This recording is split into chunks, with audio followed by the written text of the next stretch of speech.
বিশ্বনবী মরে নাই, উনি ইন্তেকাল করেছেন। চিল্লায় এখন ঠিক কিনা? ইন্তেকালের আগে বিশ্বনবী প্রচন্ড অসুস্থ হলেন। মা আয়েশারে ডেকে বললেন, আয়েশা, মনে হয় আমি বাঁচবো না। ওই যে খায়বার বিজয়ের দিন, খায়বার দুর্গ বিজয় করার পরে এক ইহুদি মহিলা আমার দাওয়াত দিয়েছিল। ওই দাওয়াত খেতে যাওয়ার পরে গোশতের মধ্যে বিষ মাখানো হয়েছিল রে আয়েশা। ওই বিষ মাখানো খাসির গোশত খেয়ে যে ব্যথা আমার পেটে উঠেছিল, আজ আবার সেই ব্যথা উঠেছে।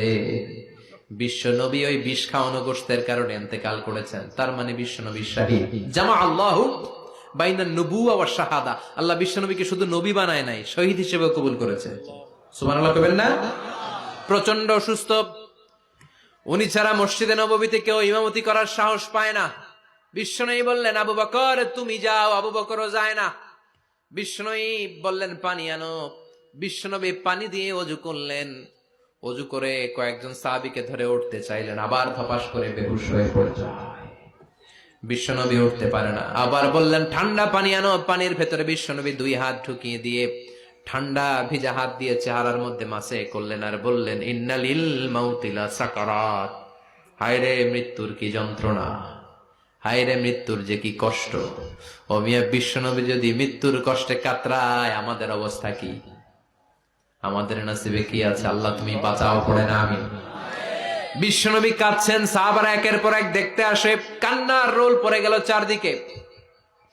বিশ্বনবীর কলিজার টুকরা নয়নের পুটুলি সাইয়্যিদাতুনা ফাতিমা বিশ্বনবীর কান্না সহ্য করতে পারে না। বিশ্বনবীকে ধরে ফাতিমা, সাইয়্যিদাতুনা ফাতিমা বিলাপ করা শুরু করে দিলেন, চিৎকার দিয়ে কান্নাকাটি শুরু করে দিলেন আর বললেন, ওয়া কুরবা আবা, ওয়া কুরবা আবা, হায় হায় আমার বাবার কি কষ্ট, আমার বাবার কি কষ্ট হচ্ছে। বিশ্বনবী বললেন, ফাতেমা তুমি কেঁদো না, আমার কষ্ট আজকের পরে আর থাকবে না। আজকে তোর বাবার সব কষ্ট বন্ধ হয়ে যাবে। কি যেন কানে কানে বললেন, ফাতেমা আরো কেঁদে দিল। আবার কানে কানে কি যেন বললেন, ফাতেমা হেসে দিল।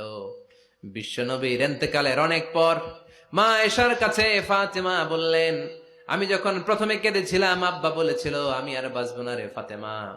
আবার কানে কানে একটা কথা বলার পরে হেসেছিলাম, আব্বা বলেছিল আমার পরে আমার পরিবার বর্গের মধ্য থেকে সর্বপ্রথম তোমার সাথে আমার দেখা হয়ে যাবে রে ফাতেমা। অল্প কয়েক মাসের ব্যবধানে সাইয়্যিদাতুনা ফাতেমা উনি ইন্তেকাল করলেন। বিশ্বনবী শোয়া থেকে উঠতে পারে না। এক সাহাবীকে দেখলেন মেসওয়াক করছে। বিশ্বনবী মেসওয়াকের দিকে তাকিয়ে রইলেন। বিশ্বনবীর নিথর দেহটা পড়ে আছে। আয়েশারে যে বলবে, আয়েশা মেসওয়াক দাও, বলতে পারে না। মা আয়েশা বুঝতে পেরে মেসওয়াক আনলেন, বিশ্বনবীকে মেসওয়াক করিয়ে দিলেন। এবার